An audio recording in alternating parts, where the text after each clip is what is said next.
Welcome to Waka Phambili, the building of a Wharram Tiki 38 catamaran. We start to dabble with a grey area of modifications. I find I rather like the coach roof lines of the Tiki 36 and the Mana 24.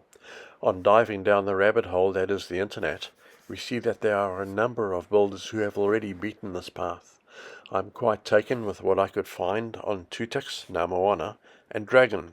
We were very fortunate to be hosted aboard Dragon by Dave for an hour or so to take photos, brandish our measuring tape, and pepper him with questions. She's a proven vessel, having made her way from Durban to New Zealand. Thanks for having us aboard and for all your input, Dave.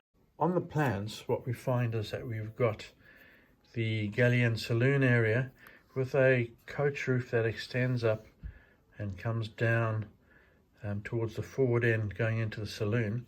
At the very back in the galley, we get about a 2 meter height there off the floor of the cabin sole. And as we move forward towards the seating in the front of the saloon, we end up with a corner there, which is a known headbanger and a source of discomfort. Some people have put padding on there to stop that head banging issue. And then moving into the forward cabin, what we found in the plans is that we have got a standing room height of only 1,650. So we've decided to go with a solution that quite a few builders have gone with, and that is to extend this roof line forward as far as we possibly can using the same angles. And what that leaves us with is, in the very forward area, in order to get sufficient height for somebody who's 6'4", we need to come up with something which will look like this. Right, so working in red here, you can see what we've done is we've extended that coach roof line straight across. We've also lifted it above the forward cabin where it heads into the beam trough by about 100 mils, giving us sufficient height to put someone who's 6 foot into that standing area in the forward cabin. We've decided to put this at 45 degrees just to emulate these sorts of angles and stick with a theme as best we can. And it's been getting that shape to interconnect with our coach roof, which we are going to follow at exactly the same curve and width the whole way through. It's getting that all to fit properly that we've been puzzling out the last day. Right, if you have a look at the cross section that goes through, let's say, the galley area, what we've got going on there, if this was a bulkhead for instance, we're going to follow the same basic shape, except we're going to take away these little side decks and include that volume on the inside rather. That simplifies the construction of those tumble homes, and in order to keep any strength there, we will add shelves on the inside, so this becomes usable space here. So we'll keep the strength and simplify the whole building process by doing that.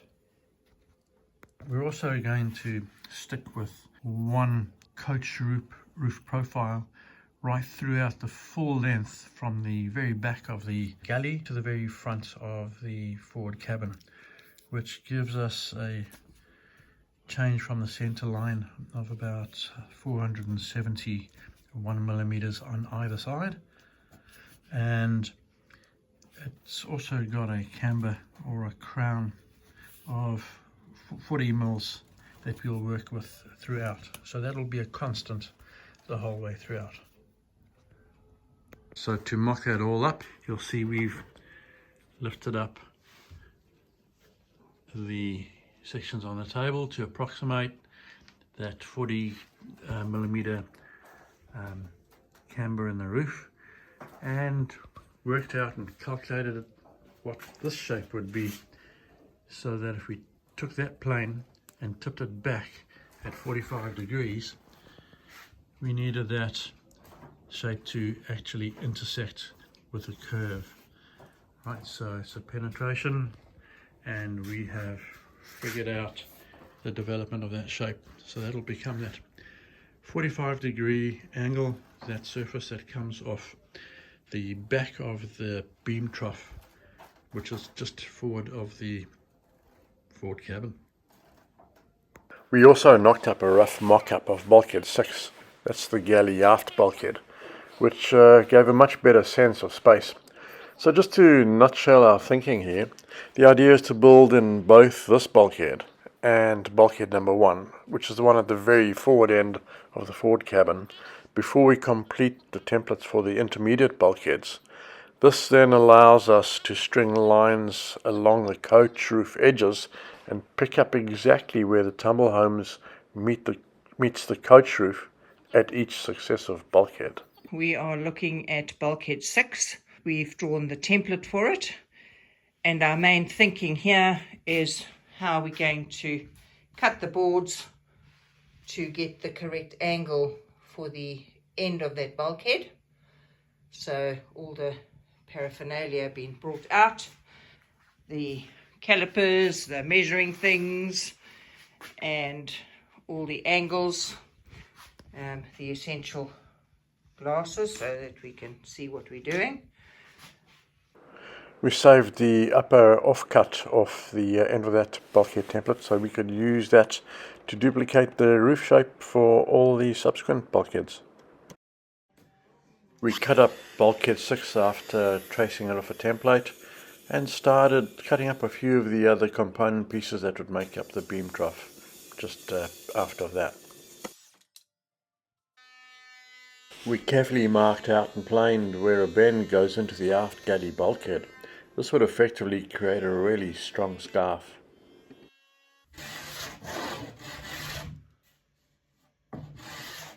My electric planer is a gift horse that I'll not look in the mouth. It has lasted far longer than I imagined it would.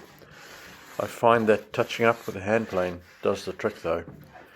Reading the laminates that make up the ply makes for quite a good guide while doing this. It makes me think a little of the contour lines on an old topographic map. Then we got into lofting for the forward bulkhead template. Yeah, I guess this is how a template is born.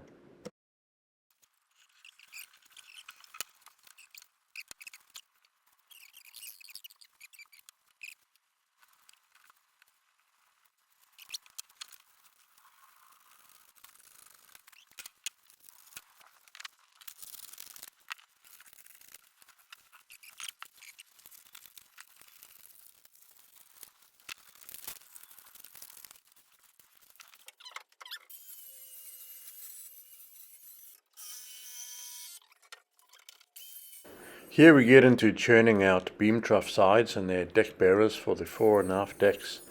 We're kind of jumping back and forth between the two ends, so to speak.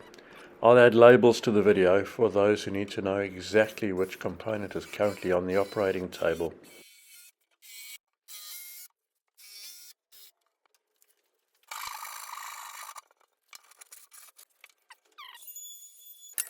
If we can make this angle cut and the curve, so things are compounding here.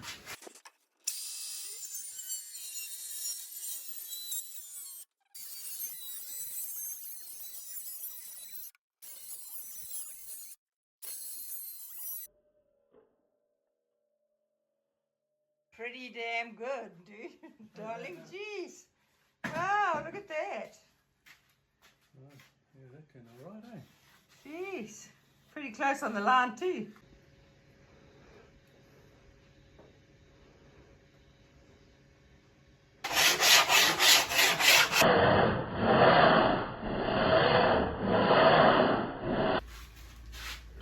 This will make up the aft wall of the foremost beam trough.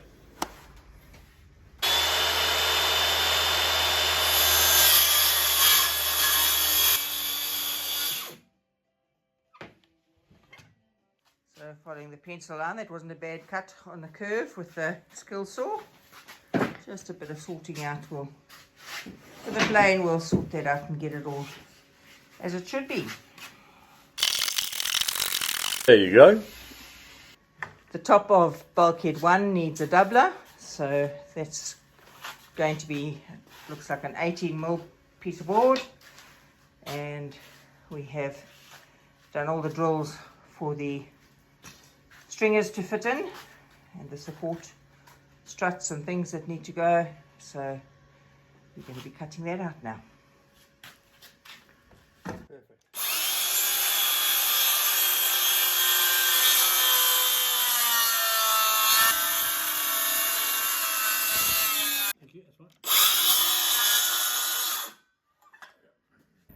You dry fitting upper bulkhead number 1.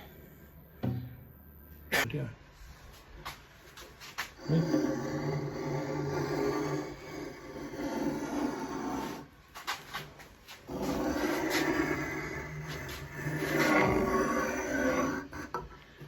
A few times. Yeah, I should see that. Thank you.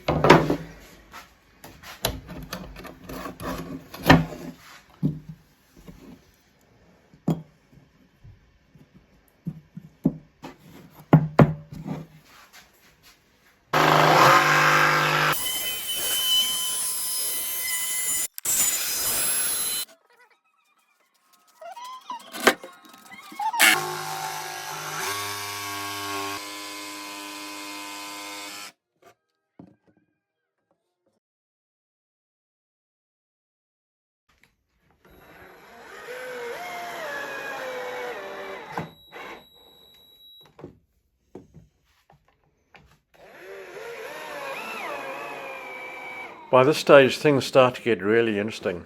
We had thought it was a good idea to assemble the complete beam troughs on the workbench. That way we could do a better job of getting everything clamped up and set up square, straight, parallel and so on. We'd also be able to do a really good job of glassing the insides too.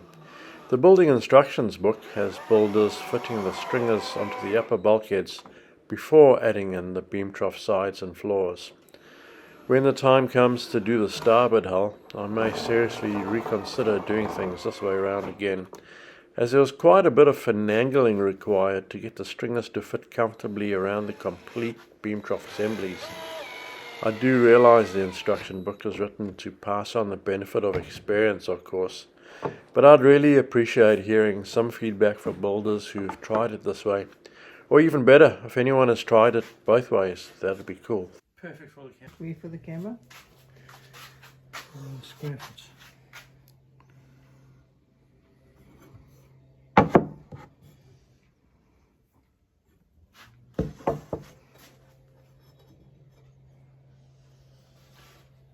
Right, that should be up. Right, so what we're going to do making up these beam troughs is we're now going to put the side on like that, but to stop the whole thing from wobbling and rocking, we're going to pop in a few spaces, keep it all square. So those spaces have been cut from the offcuts we cut this material from, and we'll hot glue them into their places right now. So Kaz is going to use a square, mark them off exactly where we want them. So pop a bit of hot glue on the end and bang it in against the square. Right, let's go through and do the others. Right, so we've got this set up and it works quite nicely on top of these spaces that we've just popped in. So that'll keep everything nice and square. It'll keep these 2 sheets on either side of the beam trough nice and parallel. In the drawings they call for a minimum of 30 millimeters excess to be cut on the floor of the beam trough, and you can see probably why I did give it 35 mils extra, and that matches up perfectly with that. So I'm hoping that that's the intention of that extra 30 mils. There it is on the side, lines up there too. So we'll pop these screws in now and hopefully that'll all be good to go.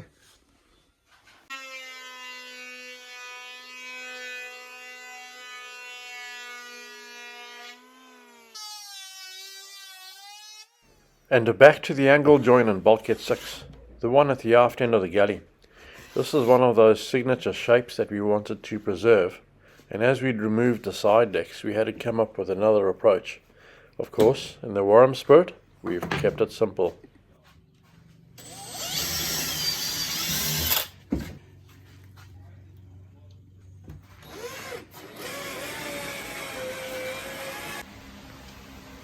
We're dry fitting bulkhead 6, so it has a slight little tilt at the top, and at the moment we are putting nylon stringers from 1 bulkhead to 6 bulkhead, just to see what that shape is going to be like when we start building it.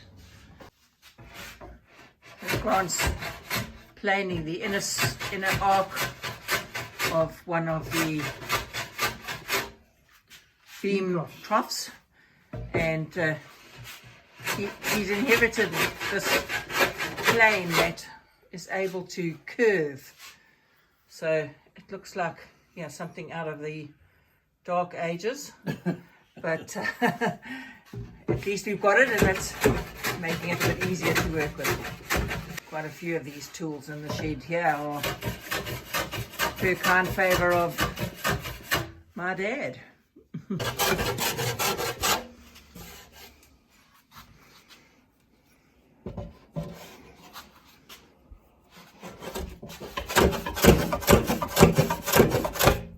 got enough there for today. Thank you.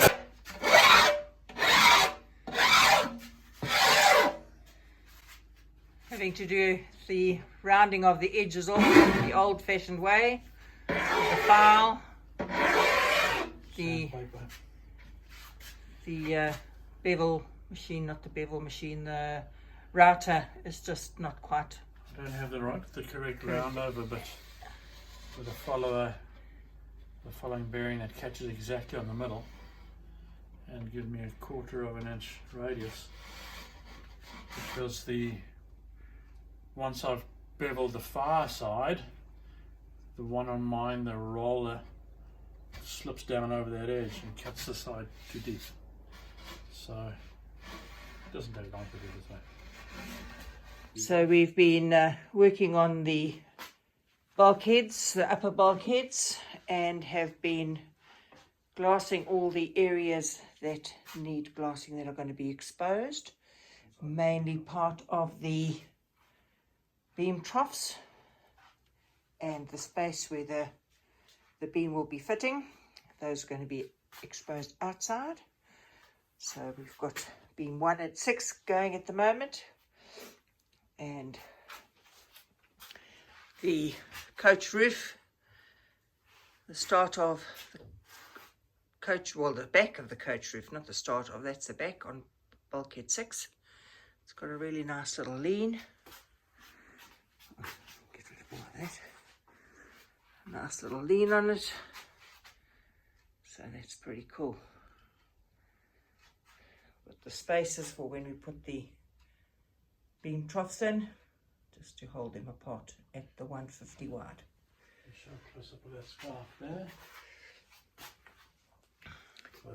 So joining this angle here, which is a 13-degree angle that we've got going here, we went with a scarf on here so that there's a nice purchase area between the glue and on the surfaces. So that's worked pretty well.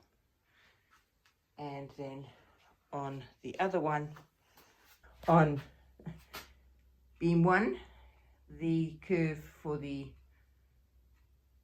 top there is a 45-degree angle, and so we've just gone with that butt joint rather than a scarf.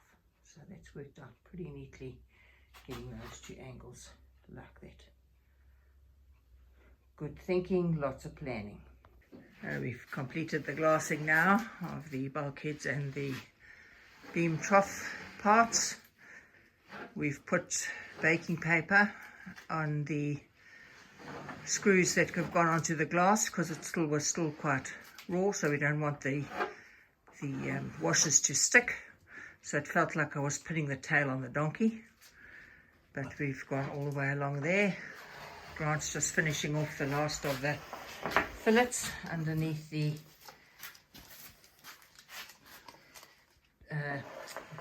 bearers, thank you. Old age setting in, forgetting all these terms. And then we've got this one over here, all nicely done. We've had a fairly cool day today, so we've worked in the garage with a heater just to keep us at a good working temperature, which has worked pretty well for us. So, yep, good day's work today.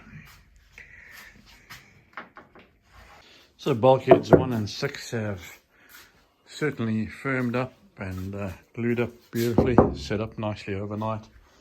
We're in the process here of removing the screws, and this has worked fairly well. Putting wax paper onto a green layer of glass just to stop things getting all gummed up with the washer. Some of them the glue or the resin has snuck through and caught the inside of the washer a little bit. But yeah, for the rest we've done fairly well. Those ones that do stick a little, I have my favourite of beekeepers hook. That's been very handy for all sorts. Yeah, wonderful for scraping.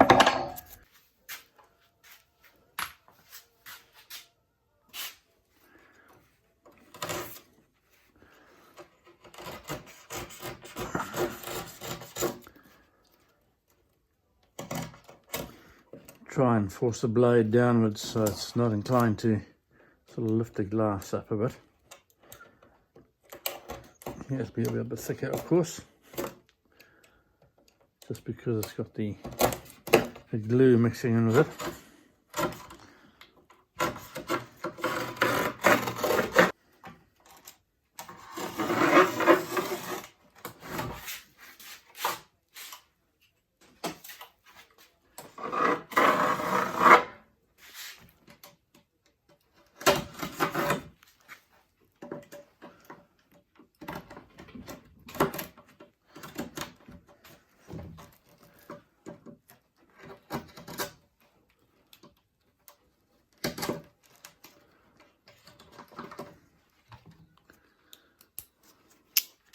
And then take the shore form.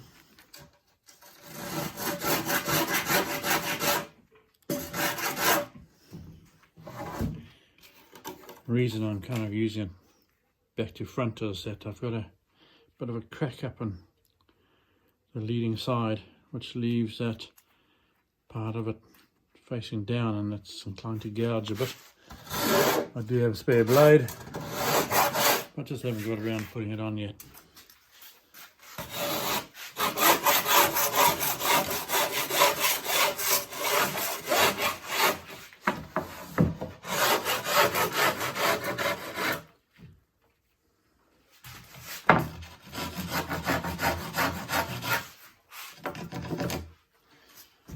What I really like about this are these little sort of shavings that it makes.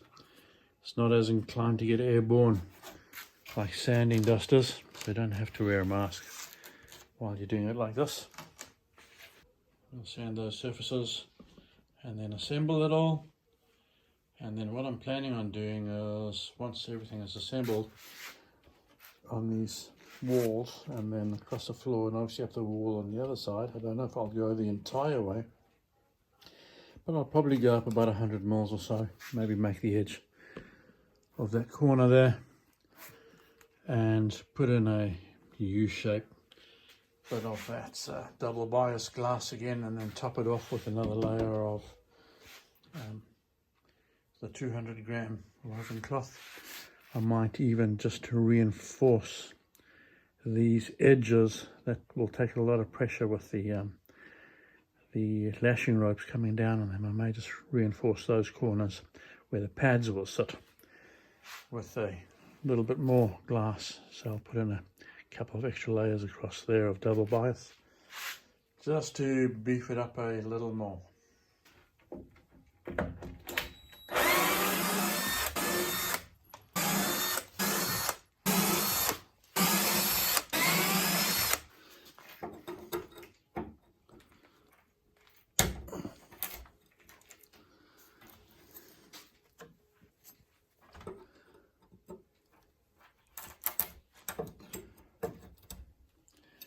A little bit of resin sneaks up that hole.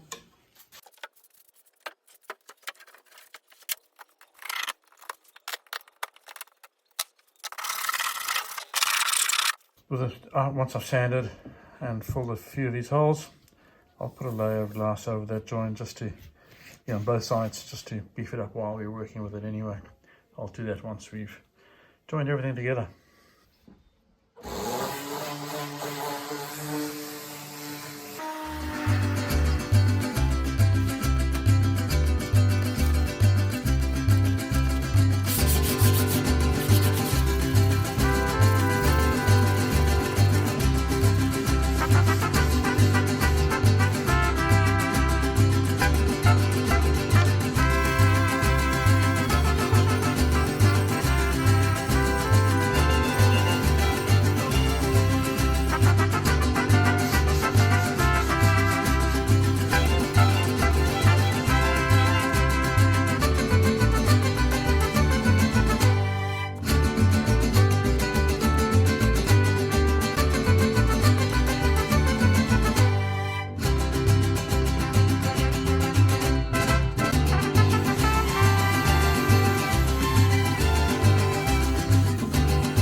So I've spent the best part of the day sanding outside, and now we've got to the point where we can start gluing these beam troughs on bulkhead number 6, this one that you see in front of you now, and bulkhead number 1. We can start gluing them together.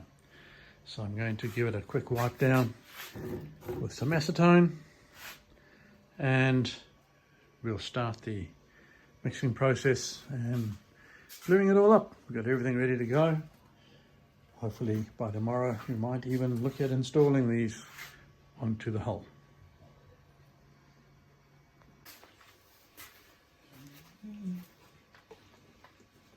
Right, important at the stage when we assemble to remember to put a good thick dollop along these edges so it can in the end grain, otherwise they are susceptible.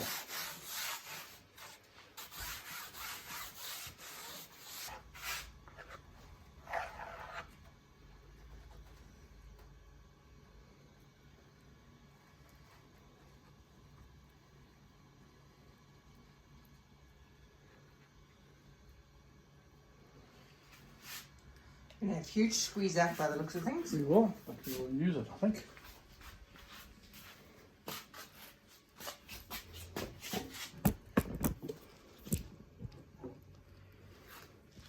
Cut and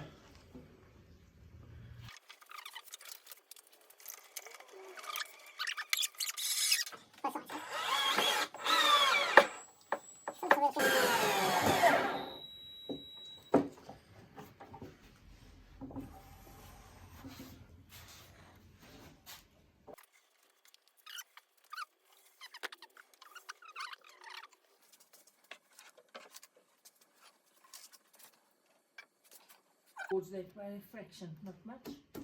Okay. Okay, you want to put your pieces in there?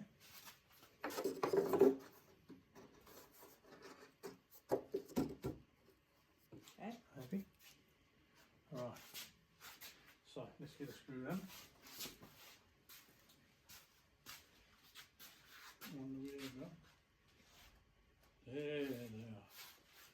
migrated some screws. The screws are in already. Oh, well done. Ah, of course, I saw you putting them on.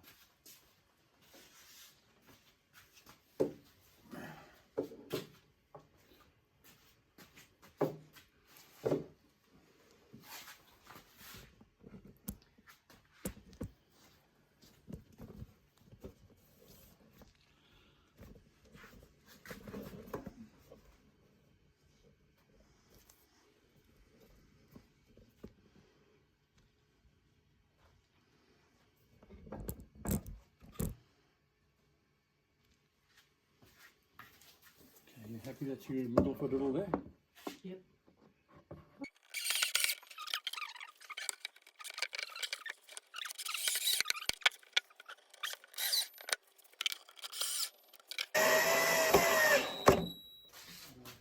Where is it?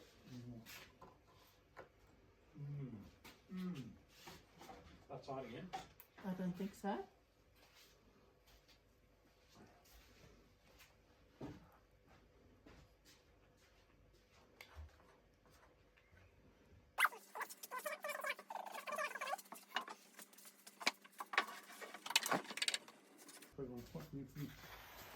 Reaim the camera.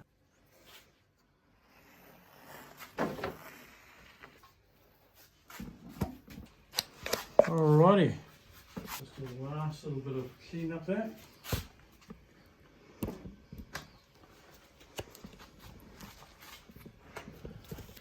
That'll make tidying up later a lot easier. That's already been done. So I'll wrap this up while you watch Kaz get a couple of layers of 200-gram e-cloth onto both sides of that 45-degree jointed bulkhead or beam trough number 1. This video has run far longer than normal. It was my aim to try and show the install of the beam trough assemblies into the port hull, but there's still a fair amount of glasswork and faffing about that has to be done first, and I can't find it in my heart to subject you to watching any more sanding at the moment. I hope you enjoyed this one, folks. We'd love to pop these videos out more often. However, we both work regular jobs and build Phambili in our spare time, as well as try to fit our special family and friends into our lives and follow our own interests, of course. So editing only really happens when the odd opportunities arise. At the moment I'm laid up ill at home, so here we are. Please do excuse the nasal, chesty voiceovers. In the next video we'll complete these beam troughs and get them raised and make a start on the others. This hull modification, as straightforward as it is, really has our grey matter hopping, as we are expecting to run into unforeseen knock-on effect consequences at some point. So keep well, all of you, all around the world. It's great to have you along with us for this project. We love reading the comments and hearing the encouragement, and we've picked up some really valuable input from many of you along the way too. Thanks very much for being a part of the build, and thank you so very much for watching.